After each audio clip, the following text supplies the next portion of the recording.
নমস্কার। সুকান্ত ভট্টাচার্যের লেখা দেশলাইয়ের কাঠি।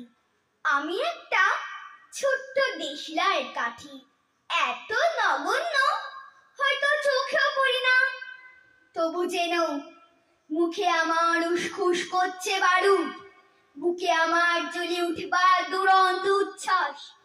আমি একটা দেশলাইয়ের কাঠি।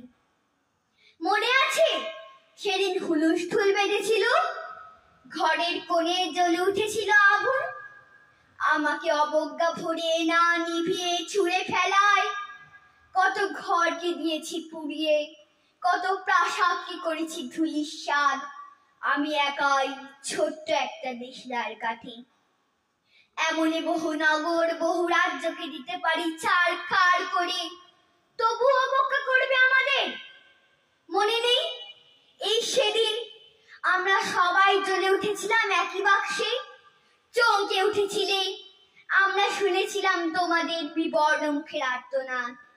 আমাদের কি অসীম শক্তি তা তো অনুভব করেছ বারংবার, তবু কেন বোঝো না আমরা বন্দি থাকবো না তোমাদের পকেটে পকেটে। আমরা বেরিয়ে পড়বো, আমরা ছড়িয়ে পড়বো শহরে গঞ্জে গ্রামে, দিগন্ত থেকে দিগন্তে।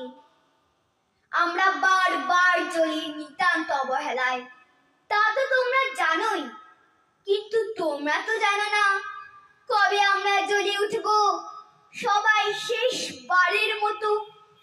নমস্কার।